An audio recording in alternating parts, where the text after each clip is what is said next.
तो जो परिच्छेद हम लोग गत वर्ष कर चुके थे उसी में थोड़ा सा फिर से देख लें। तो उसमें कहा कि उच्यते, ये परिभाषा वेदांतों की दी, दूसरी परिभाषाएं दूसरे दर्शनों की है।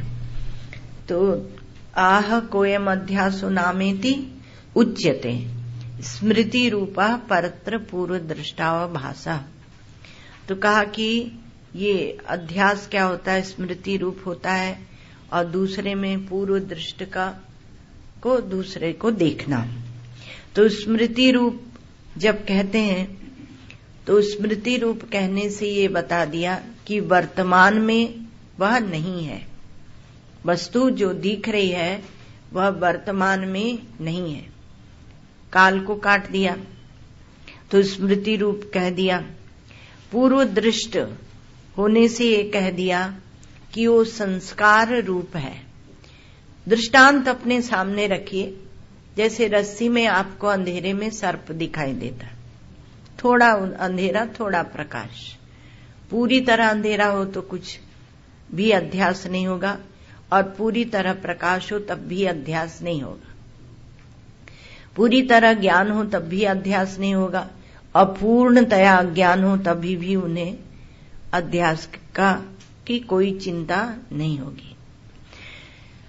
तो स्मृति रूप होने से कह दिया कि वर्तमान में नहीं है, और पूर्व दृष्ट कह दिया, उसके द्वारा ये कहा कि वो संस्कार रूप है पहले से, क्योंकि रज्जु में जो सर्प दिखता है वह सर्प रज्जु में नहीं है। रज्जु न उसका अधिष्ठान बनती है कि उसमें सर्प को अध्यारोपित किया जाए, केवल हमारी बुद्धि में जो संस्कार पड़े हैं सांप के, उसके कारण वहां पर वह दिखाई पड़ता है। तो स्मृति रूपा परत्र पूर्व दृष्टा व भाषा, तो पूर्व दृष्ट होने से संस्कार रूप कह दिया, और स्मृति रूप होने से वर्तमान में नहीं है कह दिया। परत्र जब कहते हैं स्मृति रूपा परत्र पूर्व दृष्टा व भाषा, तो परत्र जब कहते हैं तो अन्य में दिखता है, अर्थात अपने अत्यंता भाव वाले पदार्थ में दिखने के कारण वह मिथ्या है। तो अत्यंता भाव वाले, जहां उसका अत्यंत अभाव है, ऐसे पदार्थ के में वो दिखने के कारण वो दिख रहा है। तो लेकिन जब अधिष्ठान का ज्ञान होगा कि ये रस्सी ही रस्सी है, तो वह सर्प जो रज्जु सर्प था वह बाधित हो जाएगा। तो अधिष्ठान के ज्ञान से बाधित होता है। ये और है इसमें ये अध्यास की जो अवभाषा, अवसन्नो भाषा, जहां जो नहीं है वहां वह दिखना, जहां जब जो नहीं है वहां वह उस समय दिखना। तो इस प्रकार का जो भास होता है, अब इसको जब आप समझेंगे तो आपको बहुत बड़ी उपलब्धि होगी, केवल समझने भर की देरी है। तो जहां जो दिखता है, तो दिखने के जहां दिख रहा है वहां वह है नहीं। तो सांप जहां दिखता है सर्प, वहां उस रस्सी में है नहीं। तो पदार्थ में कहां दिख रहा है, जहां उसका अत्यंत अभाव है, जहां उसको आप कभी तीनों काल में कहते हैं, तीनों काल में जगत दृश्य प्रपंच यह बाधित हो जाता है। तो तीनों काल में दृश्य प्रपंच बाधित होता है। इसका अर्थ क्या है? इसका अर्थ क्या है कि वहां जब दिख रहा है आपको, उस समय भी नहीं है। आदावंते चयन्नास्ति वर्तमाने पितत्ता था, पहले नहीं है, बीच में दिखता है, पश्चात नहीं है, स्वप्न काल में नहीं है, सुषुप्ति काल में नहीं है, बीच में दिखता है थोड़ी देर को, और उसी को देखकर हम राग द्वेष, इसकी उपलब्धि क्या है? उसकी उपलब्धि निकम्मा होना नहीं है, पर अंतःकरण इतना विशुद्ध हो जाएगा कि आपका कर्ता भोक्तापना, आपका सुखी दुखीपना, आपका रागी द्वेषीपना, आपका जन्म मृत्यु का भय, तो आपका काम क्रोध आदि ये सब निवृत्त हो जाएंगे, बाधित हो जाएंगे। तो बाधित, जैसे सांप बाधित हो जाता है, अर्थात बाद में आप आनंद लेने के लिए कहें भी कि यहां तो ये सांप देखो लहरा रहा है, लेकिन होता नहीं है। भगवान शंकर का रूप ऐसे बनाया है, उसमें क्या बनाया, एक तो सांप लगा दिया। तो कुछ लोग सोचते हैं कि भयभीत करने को है, आपके भय की निवृत्ति के लिए है कि जो शिव स्वरूप आपकी आत्मा है, वहां उस सर्प का ये जो प्रतीयमान प्रपंच है, इसका कोई भय नहीं है। और फिर वो भस्म लगा लेते हैं, भस्म लगाते हैं, अर्थात ये जगत ज्ञानाग्नि से भस्मीभूत हो चुका है। तो ऐसा ये इसको अध्यास को समझने के का, क्योंकि कुछ फलश्रुति सुनानी पड़ती है, वेदांतों में फलश्रुति नहीं चलती, क्योंकि वेदांतों में सत्य का जिज्ञासु है, और जो सत्य का जिज्ञासु है वह श्रवण करता है, और सत्य का जिज्ञासु जब श्रवण करता है तो वह यह कहता है कि हम सत्य के लिए नरक का दुख झेलने के लिए भी तैयार हैं, हमें कोई परहेज नहीं, पर सत्य चाहिए, तभी सदसद विवेक होता है। विवेक की भी भूमिकाएं होती हैं, नित्यानित्य वस्तु विवेक से प्रारंभ होता है, तब ये सद असद विवेक होता है। तो ये सद असद विवेक जो होता है, इसमें संपूर्ण असद बाधित होगा। तो अपने अत्यंता भाव में के अधिष्ठान में प्रतीत होने से, जब अत्यंता भाव, जब अधिष्ठान का ज्ञान होगा, तो अधिष्ठान के ज्ञान से ये बाधित होता है जो अध्यारोपित है, जो अध्यस्त है, इसलिए मिथ्या है ये अध्यास।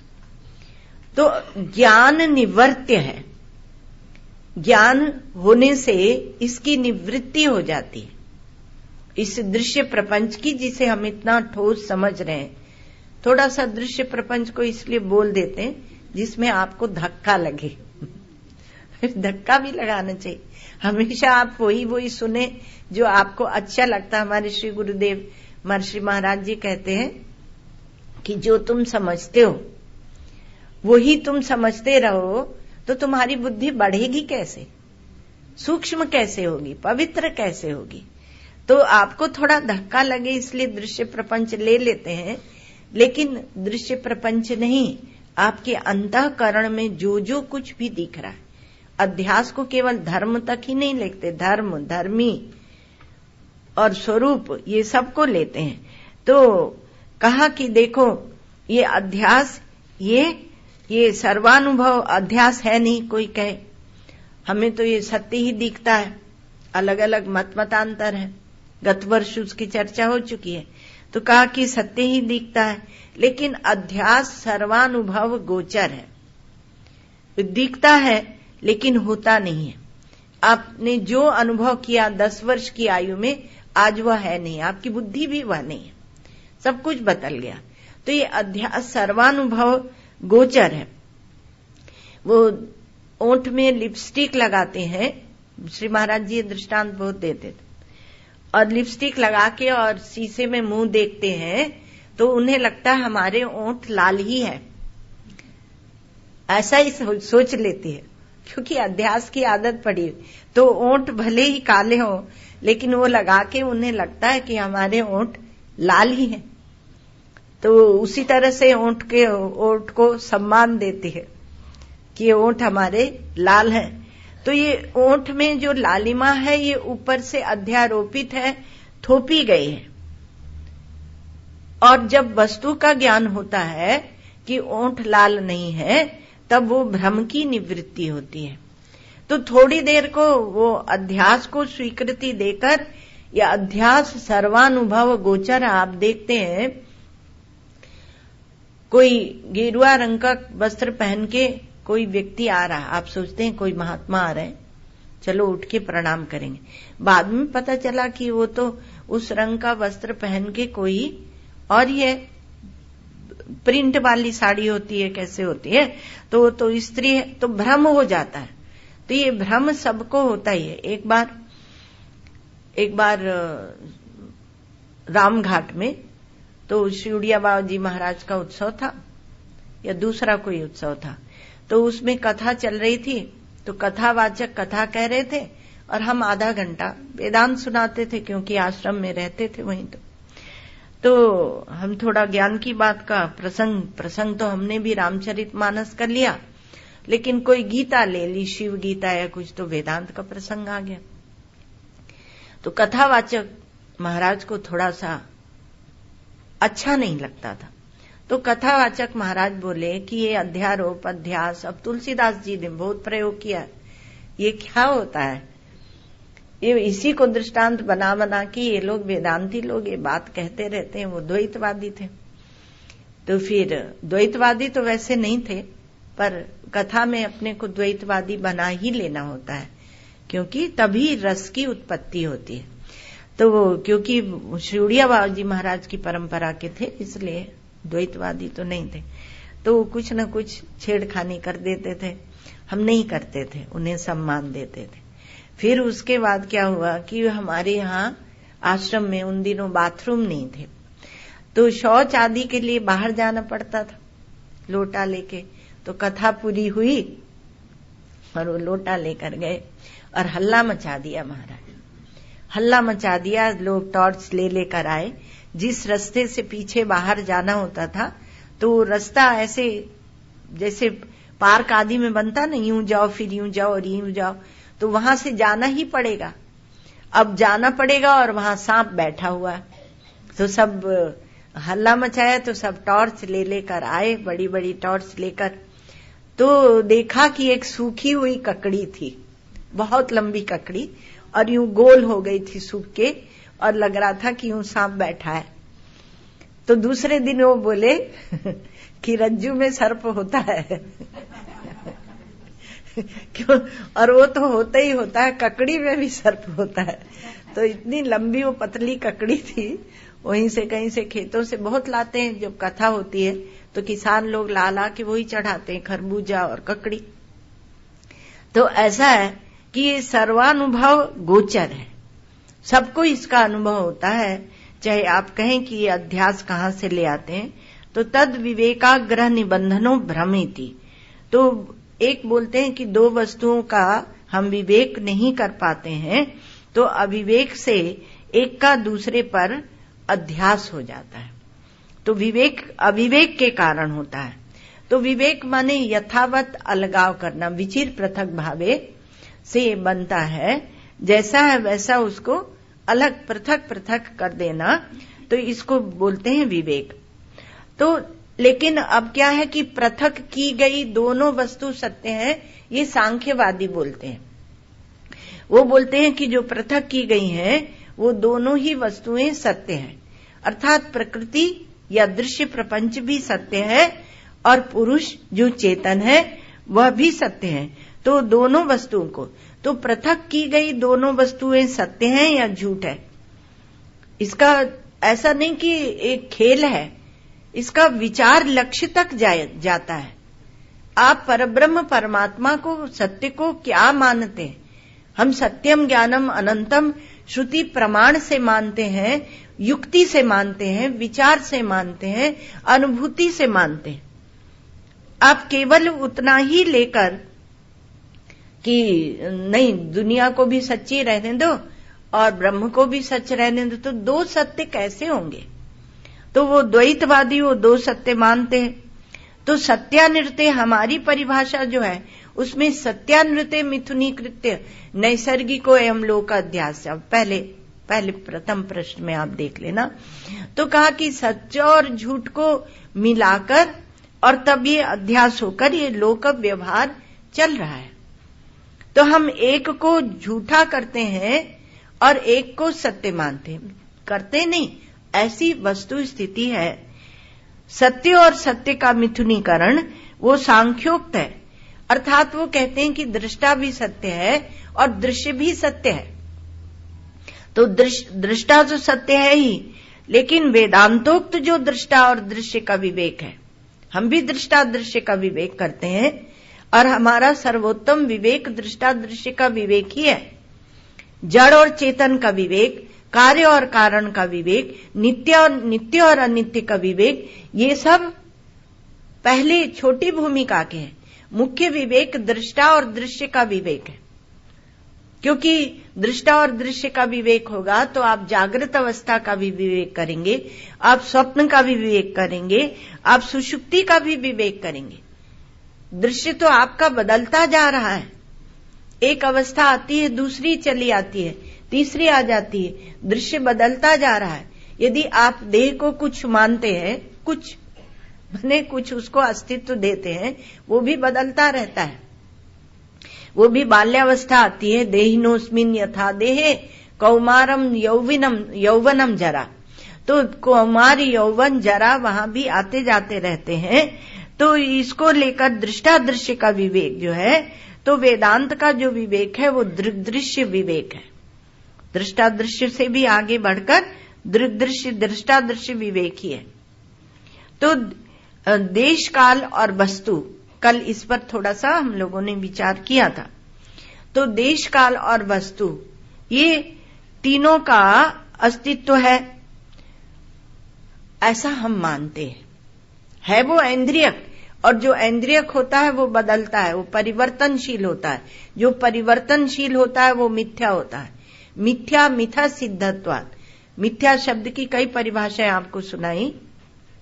एक ये भी है, जो सिद्ध ही मिथ्या वस्तु से होता है, इंद्रियां स्वयं मिथ्या है, और इंद्रियों से जो आप रूप को तब देखते हैं जब नेत्र हो, नेत्र से रूप की सिद्धि होती है और रूप से नेत्र की सिद्धि होती है। डॉक्टर लिखकर रखते हैं ना, फिर आप वो पढ़ते हैं तब सिद्धि होती है। तो परस्पर सिद्धि होती है। तो मिथ्या सिद्धत्वात्, दोनों समान सत्ता होकर एक भूमिका में जाएंगे, आपस में समसत्ता जिनकी, लखी साधक बाधकता तिनकी, तो दोनों एक ही भूमिका में जाएंगे।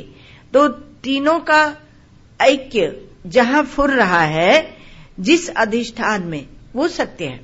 देश काल और वस्तु, देश काल और वस्तु के अस्तित्व और तीनों के ऐक्य का अस्तित्व जहां फुर रहा है, वह जिस अधिष्ठान में, वो अधिष्ठान सत्य है।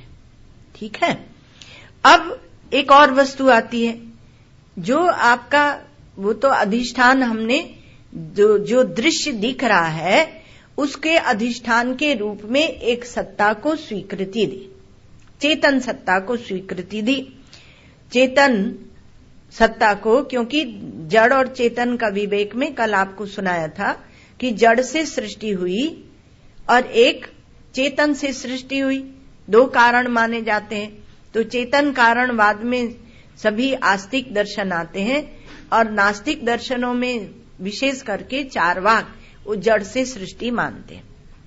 हमारे वैज्ञानिक भी मानते हैं, वो भी लोकायत ही हैं, ज्यादा फैले हुए हैं। लोकायत माने लोक में जो फैले हुआ हो, वो मत। तो जड़ से सृष्टि हम मानते हैं, चेतन की ओर दृष्टि हमारी कभी कभी जाती है। अगर कोई पत्ता खड़कता है रात में तो हम ये सोचते हैं कि कोई भूत आ गया, ये नहीं सोचते हैं कि ईश्वर आ गया, क्योंकि चेतन को हम कभी कभी अपने जीवन में स्वीकार करते हैं।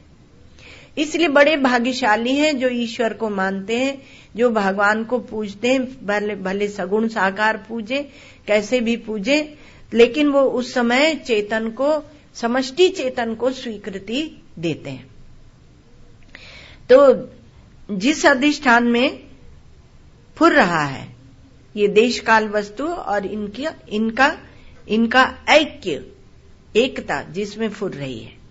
ऐक्य इसलिए लिया कि कल आपको सुनाया था कि वो सर्वात्मक है, वो सर्वव्यापक है, वह नित्य है। तो इन तीनों को देश काल वस्तु इंद्रिय दृष्टि से विचार करके एक में मिला के ईश्वर उसे कह दिया। और जिस आत्मा में, आपके आत्म चैतन्य में उस दृश्य प्रपंच को लेकर, अब थोड़ा सावधान रहना, उस दृश्य प्रपंच को लेकर कर्ता भोक्ता पने का स्फुरण होता है। कर्मेंद्रियों को लेकर आप कर्ता बनते हैं और कर्तृत्व का एक स्फुरण आपके अंतःकरण में होता है। तो और ज्ञानेंद्रियों को लेकर आप ज्ञाता बनते हैं, मन को लेकर आप भोक्ता बनते हैं, और उस भोक्तृत्व का सुख दुख आदि मुझे कैसे मिले, दुख नहीं आप चाहते पर आ जाते हैं, क्योंकि आपने उसकी टिकट कटाई होती है। जैसे आरक्षण होता है ना, आरक्षण, तो आरक्षण कर लेते हैं, चाहते कोई नहीं नरक जाना चाहता, लेकिन टिकट नरक की कटाते रहते हैं, आरक्षण उसी का करते रहते हैं। आप क्या समझते हैं कि जो देश को लूट रहे हैं वो स्वर्ग का टिकट बना रहे हैं? भले उनके मरने के बाद आप उनको स्वर्गीय स्वर्गीय स्वर्गीय लिख देना, लेकिन टिकट उन्होंने नरक का अपना रिजर्व करा लिया, आरक्षण करवा लिया। तो वो इस प्रकार से चलते रहते हैं। तो जो कर्ता भोक्तापना है, जो पुण्य कर्म के परिपाक के रूप में सुख वृत्ति होती है और पाप कर्म के परिपाक के रूप में नरक की वृत्ति, दुख की वृत्ति होती है, तो दुख भोगना पड़ता है। तो जिसको अपनी आत्मा में कर्ता भोक्तापने का स्फुरण हो रहा है, लेकिन यदि आत्मा को हम जान जाएं, उससे हमारा स्वरूप क्या है, उसकी ब्रह्मता का, उसकी अपरिच्छिन्नता का, उसकी अनंतता का हमें बोध ही नहीं है। और उसका बोध न होने के कारण, उसको न जानने के कारण ये देशकाल वस्तु भी खड़े हुए हैं, और यहाँ जो प्रकाशक है उसमें कर्ता भोक्तापना भी खड़ा हुआ है। प्रकाशक आत्मा और प्रकाश्य में अधिष्ठान सत की कल्पना, अधिष्ठान चेतन की कल्पना अच्छी है, क्योंकि वह हमें चेतन की ओर ले चलती है।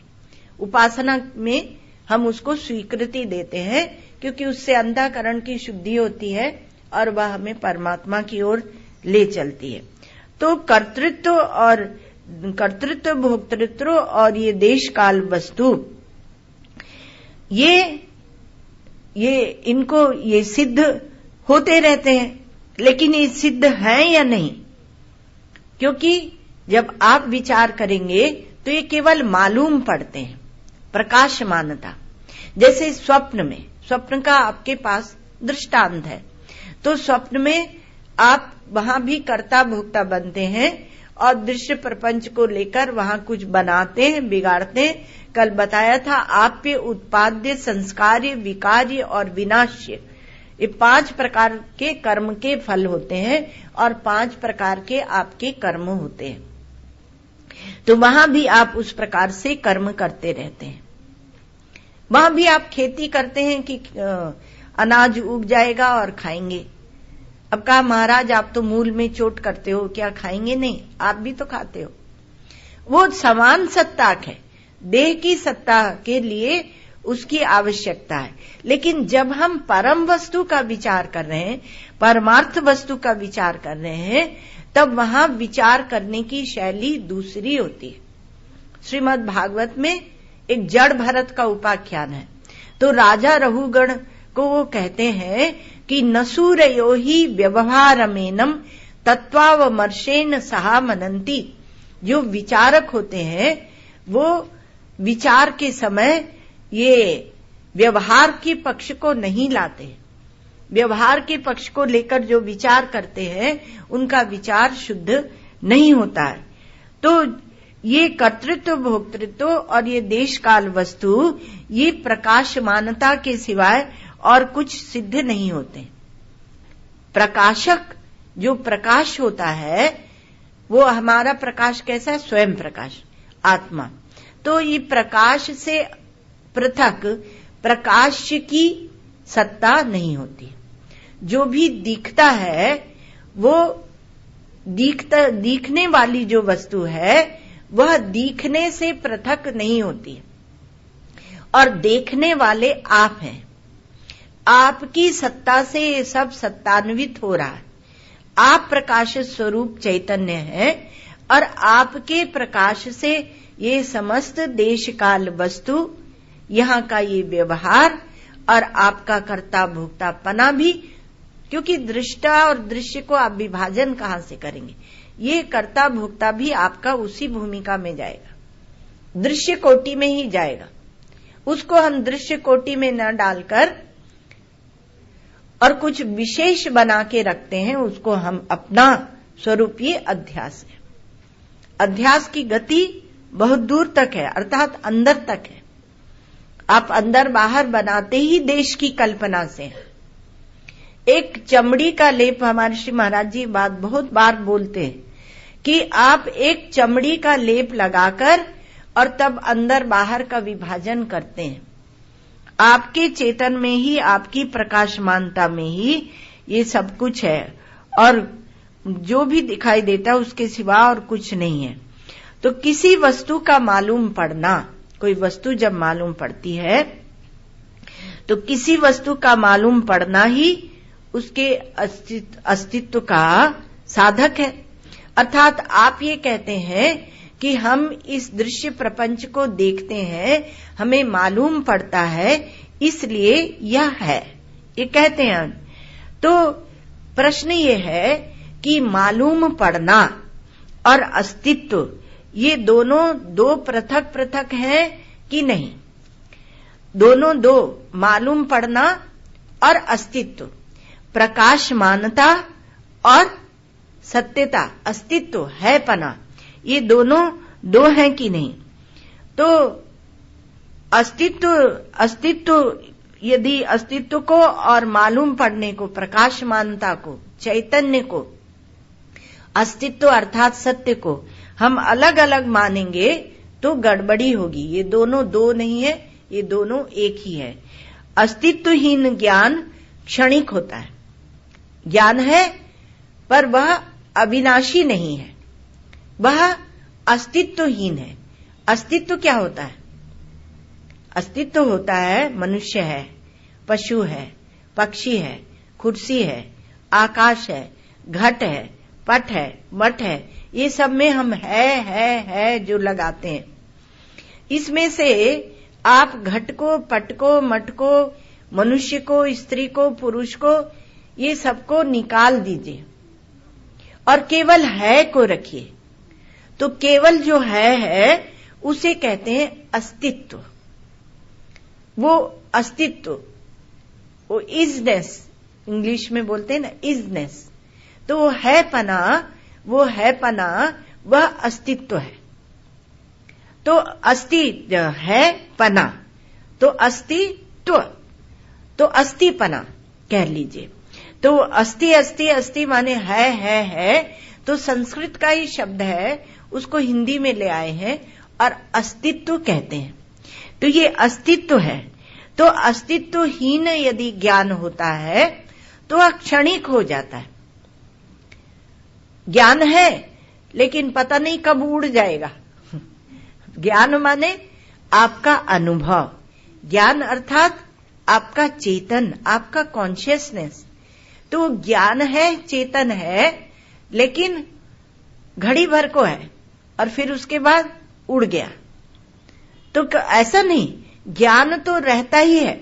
आप कहें कि नहीं सुषुप्ति में नहीं रहता, सुषुप्ति में ज्ञान सुषुप्ति को देखता है, अर्थात जागृत और स्वप्न के अभाव को ज्ञान देखता है।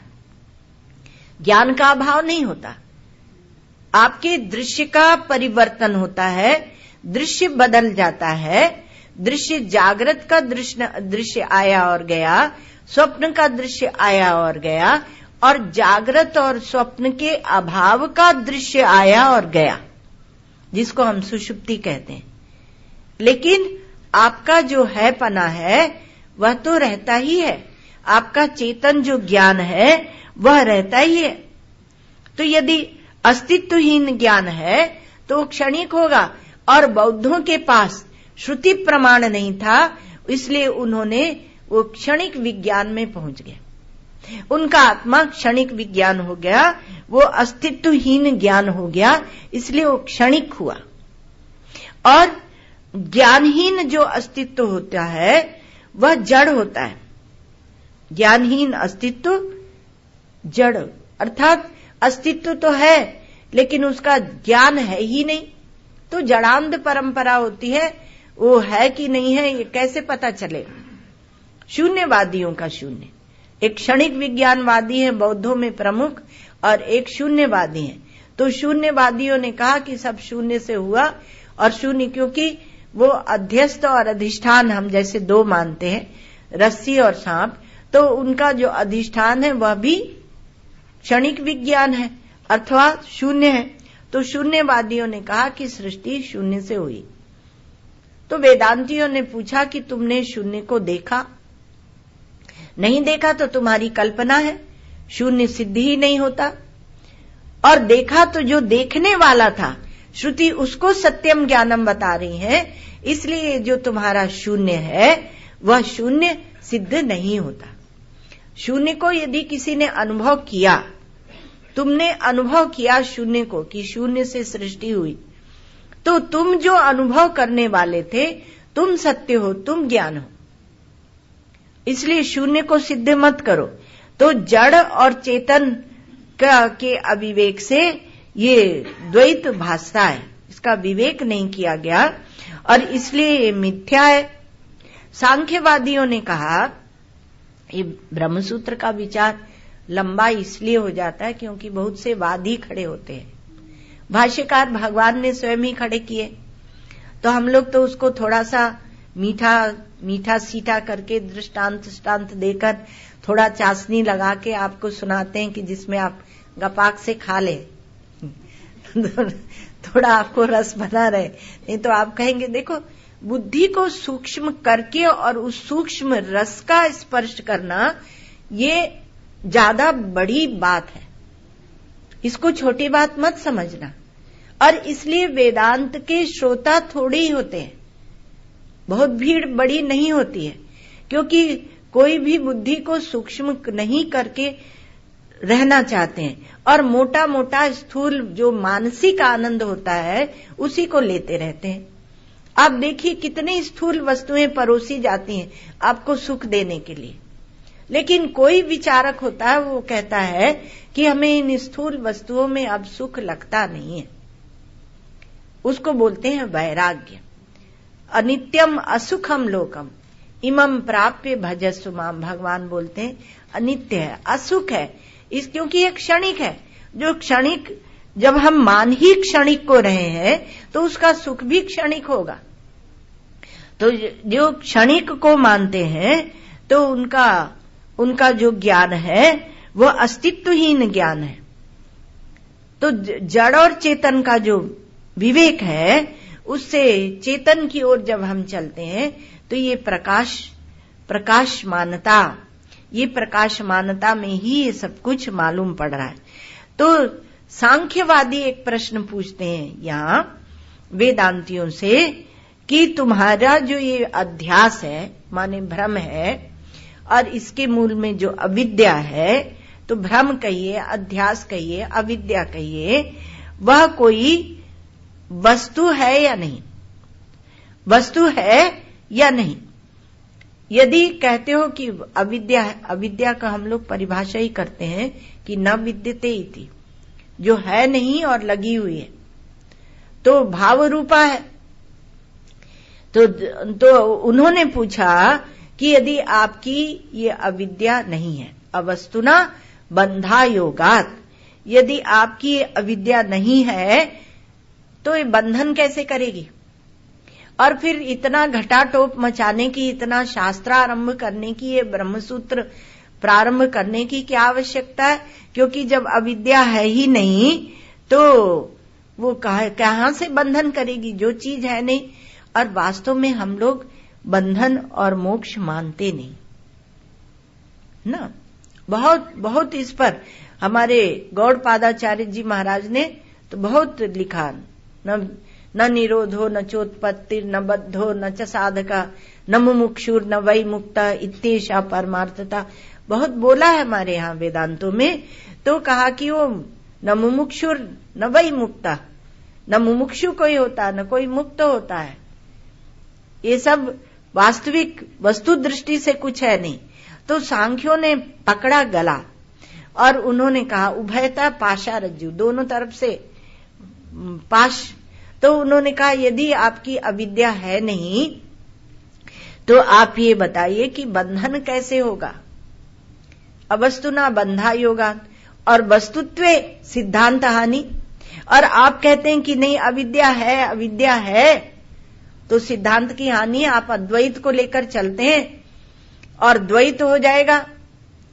अविद्या होते ही आपने अज्ञान को स्वीकृति दी, अविद्या को स्वीकृति दी, तो वो तो जीव को लगेगी, तो इसलिए द्वैत हो जाएगा। तो सत कहते हो तो भी ठीक नहीं। तो वेदांत ने कहा कि हम सत भी नहीं कहते और हम असत भी नहीं कहते। तो कहा कि तुम सदसत कहते होगे, तो एक ही वस्तु एक साथ में सच भी हो और झूठ भी हो, ऐसा भी नहीं हो सकता है, ये बात भी नहीं हो सकती। तो कहा कि हम उसको अनिर्वचनीय कहते हैं। अनिर्वचनीय कहते हैं, तत्वान्यत्वाभ्याम अनिर्वचनीयम। हम उसको ना हम उसे तत्व कहते हैं ना अन्यत्व कहते हैं, क्योंकि जब तक अविद्या है तब तक विचार करो, शास्त्र का विचार करने की आवश्यकता है। और जब अविद्या की निवृत्ति हो गई तब आपको कोई आवश्यकता, किसी साधन पक्ष की आवश्यकता नहीं है, यहां तक कि दार्शनिक विचार की भी आवश्यकता नहीं है। अच्छा, तो यहां पर इसलिए एक प्रश्न उठाया कि यह में यह और मैं दो हो गए, तो यह में मैं अध्यस्त है या मैं में यह अध्यस्त है, किसमें क्या थोपा हुआ है? यह में मैं अध्यस्त है या मैं में, या दोनों एक साथ हैं? प्रश्न उठा दिए। एक साथ है यह और मैं, यह माने दृश्य और मैं माने आप स्वयं आत्मा। तो यह में जाके मैं अध्यस्त होता है या मैं में यह अध्यस्त होता है, या दोनों एक साथ होते हैं। तो एक साथ हैं तो दोनों समान सत्ताक हो जाएंगे, दोनों की सत्ता समान हो जाएगी। तो बौद्धों ने कहा अब यह माने इदम और मैं माने अहम, इतना तो आप संस्कृत जानते ही, हम समझते हैं। तो बौद्धों ने कहा कि अहम भी मिथ्या है और इदम भी मिथ्या, दोनों को मिथ्या ही मिथ्या उन्होंने कर दिया। तो दोनों मिथ्या है और मिथ्या में मिथ्या का अध्यास हो रहा है, तो मिथ्या में मिथ्या का अध्यास हो रहा है, ये बौद्धों ने कहा। तो इनका जो अध्यास है वो निरधिष्ठान है, अर्थात कल्पना एक है और वो कल्पना बिना किसी अधिष्ठान के कल्पना है। तो प्रश्न ये पूछा विचारकों ने कि आप जो बोलते हैं कि मिथ्या में ही मिथ्या का अध्यास हो रहा है, तो हम आपसे एक बात पूछते हैं कि फिर ये दो हैं, यह और मैं का यह में, यह का मैं में अध्यास हो रहा है, तो ये दो हैं, यह है और यह मैं है, इसका पता कैसे चलेगा? ये दो का कैसे पता चलेगा? ये दो है, ये पता कैसे चलेगा? क्योंकि जो दो पदार्थ होते हैं वो बिना किसी संधि के नहीं होते। कहां तक मैं है और कहां से यह है, यह ही यह है अथवा मैं ही मैं है, तो बिना संधि के नहीं होते। इसलिए इनमें विभाजन करने के लिए एक तीसरी सत्ता चाहिए। आपने दो को समसत्ता कर दिया और खड़ा कर दिया। एक आपने खड़ा किया वृक्ष को और एक आपने खड़ा किया मनुष्य को, तो इनको देखने वाला तीसरा चाहिए ना, और इनको कहा समसत्ताक है। तो कहा यह है और एक मैं है, तो इनको जानने वाला कोई तीसरा चाहिए। और ईश्वर को तो मानते नहीं, वो तो निरीश्वरवादी है, तो तीसरी सत्ता चाहिए। तो दो पदार्थ जो हैं वो किसी तीसरे के बिना ज्ञात नहीं होते। दो उंगलियों को आप देखते हैं, एक उंगली और दूसरी उंगली, तो आप देखते हैं तब वो दो का अस्तित्व होता है, उनकी सत्ता होती है। इसलिए तीसरा जो प्रकाशक ज्ञान स्वरूप है वह भी चाहिए। तो तीसरा जो प्रकाशक ज्ञान स्वरूप है वो चाहिए। तो इसके ज्ञान होने पर द्वैत रहता है या नहीं? ये दो, यह और मैं रहती, तो जो दो वस्तु को अलग अलग बना रहा, दो वस्तु हो गई तो उसको अलग अलग बना रहा है, उसमें यह सब दिख रहा है, तो वह अखंड परिपूर्ण सत्ता एक है। जिस अखंड परिपूर्ण सत्ता को हम अधिष्ठान तक जाते हैं, वो अधिष्ठान तक नहीं जाते।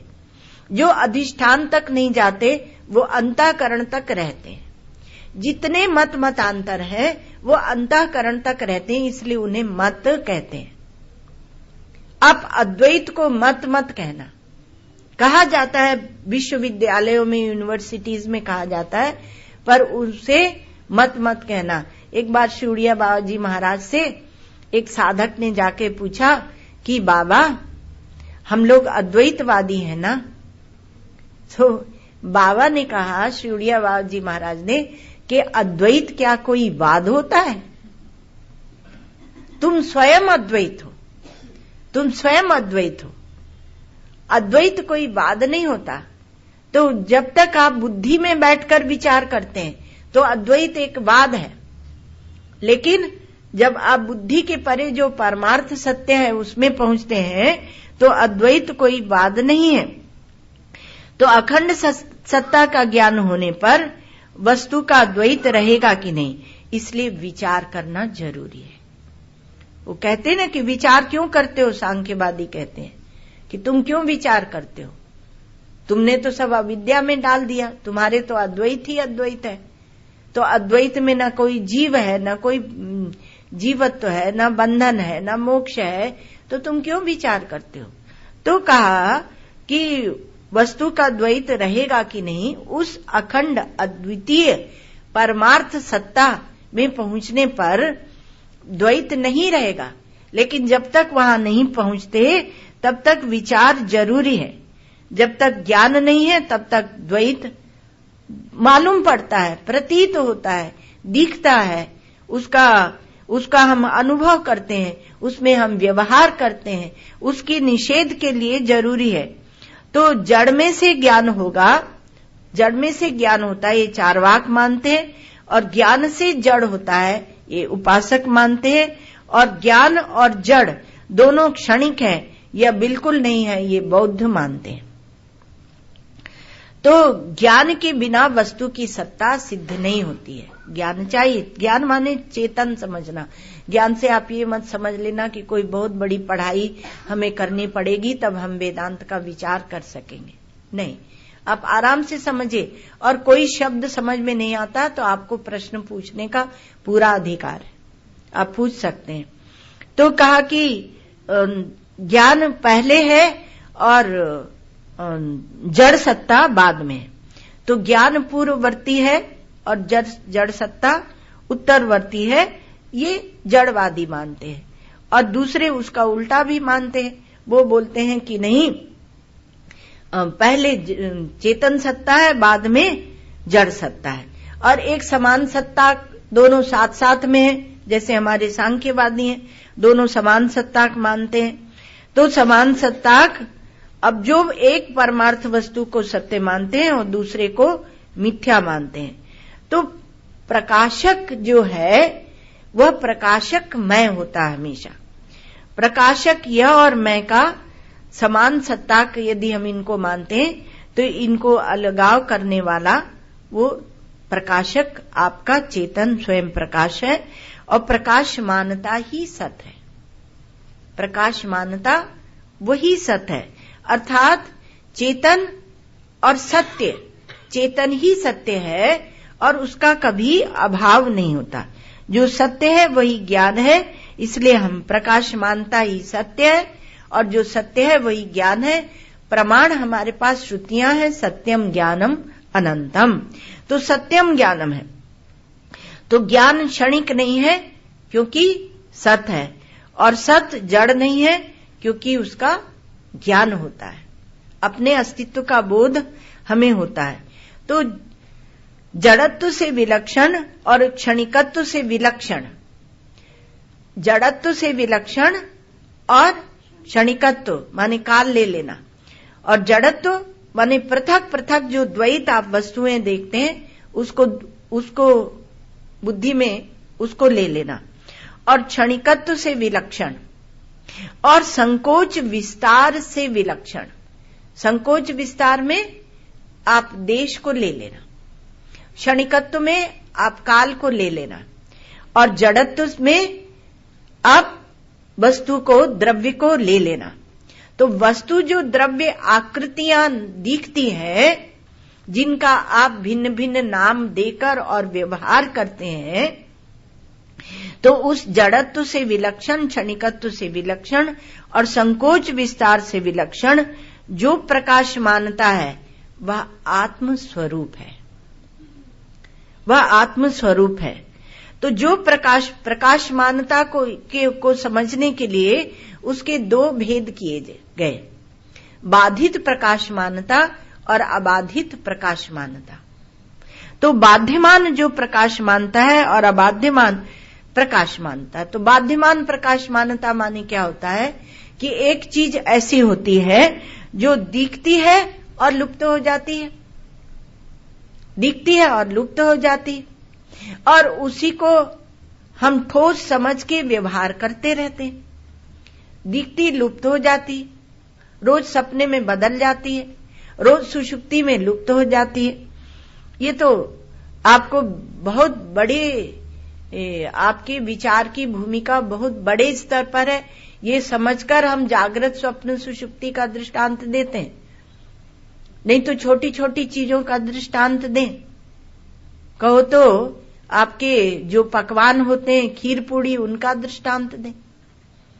लेकिन जब संपूर्ण जागृत को लेते हैं तो आपके जो क्षणिक सुख वाले द्रव्य पदार्थ हैं, उनकी कहाँ कथा रहेगी।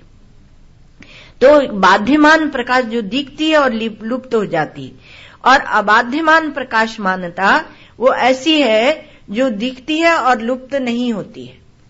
जो दिखती और लुप्त नहीं होती है वह अबाध्यमान प्रकाशमानता है। अब दूसरा, ये जो बाध्यमान प्रकाशमानता है, बाध्यमान माने मिट जाना, बाध्यमानता माने विलुप्त हो जाना, विचार करने पर उसका प्रतीत होते हुए भी उसकी वास्तविक सत्ता न होना। तो बाध्यमान जो प्रकाशमानता होती है वह अधिष्ठान के ज्ञान से बाधित हो जाती है, अर्थात उसके मिथ्यात्व का निश्चय हो जाता है। न अप्रतीतिस्तयोर बाधा किंतु मिथ्यात्व निश्चय। वो वस्तु हमें दिखे ही नहीं। हो सकता है आपको जब ये ज्ञान हो जाएगा कि ये रस्सी है, उसके बाद भी आपको सर्प की प्रतीति होती रहे, लेकिन वो बाधित होगी। जैसे मरुमरीचिका का जल आपको दिखता है, और आपको जब ज्ञात हो जाता है विज्ञान से कि ये मरुमरीचिका का जल है, तब भी आपको वो जल दिखता है, लेकिन बाधित भासमानता होती है, अर्थात उसके मिथ्यात्व का निश्चय हो जाता है। तो स्वयं प्रकाश के ज्ञान से प्रकाश्य जितनी वस्तु होती है, प्रकाश्य, दृश्य, ज्ञेय, विज्ञेय और या प्रमेय, वो सब जितनी वस्तु होती हैं वो बाधित हो जाती हैं। तो ये सब का सब बाधित हो जाता है। तो परमेश्वर में आधारता हम जब देते हैं कि भगवान में सब दिखता है, परमेश्वर ही सबका अधिष्ठान है, उसे मानते हैं, कुछ मानते हैं, कुछ नहीं मानते। कुछ भगवान को हम लोग तो उसको वो उपादान कारण भी मानते ही है, निमित्त और उपादान कारण, और कोई उपादान कारण उसको ना मान के 7वें आसमान में बिठा देते, कोई 4थे आसमान में बिठा देते। तो वो दूसरी बात है। तो परमेश्वर को जब हम आधार मानते हैं कि उसमें ये दृश्य प्रपंच दिख रहा है, तो वहां देश की उपाधि से कल्पित ही वो आधारता को हम स्वीकार करते हैं। परमात्मा में जब हम व्यापकता मानते हैं तो अभी देश की उपाधि से ही हम उसकी व्यापकता को मानते हैं। परमात्मा में जब हम अविनाशिता, परमेश्वर में, ईश्वर में जब अविनाशिता, नित्यत्व भी मानते हैं, तो वो भी काल की उपाधि से मानते हैं। तो नित्यत्व और अविनाशी ये हम मानते हैं, और लेकिन जब उसको अबाधित मानते हैं तो ये विनाशिता आदि उसमें बाधित ही है। और जब हम बाध और अबाध का प्रकाशमानता का विचार करते हैं, तो जहां देश काल वस्तु भी बाधित हो जाती हैं, वहां क्या व्यापकता की चर्चा, क्या अविनाशिता की चर्चा और क्या सर्वात्मकता की चर्चा, वो चर्चा हम क्या करेंगे। तो नित्य तो काल भी है, परंतु परमात्मा काल के अंतर्गत नहीं आता है।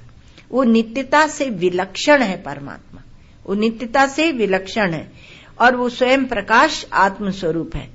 तो परमात्मा के स्वरूप में प्रकाश, ये आपको कल सुनाया था, आपको थोड़ा सा ध्यान देना।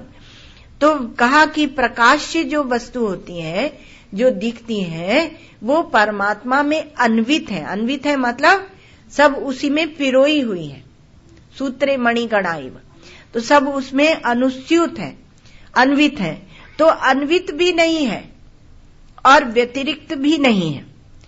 तो क्योंकि व्यतिरिक्त तत्व विवेक के लिए कल्पित किया गया है कि जिसमें हम इनसे वैराग्य के द्वारा अपने को व्यतिरिक्त कर सकें।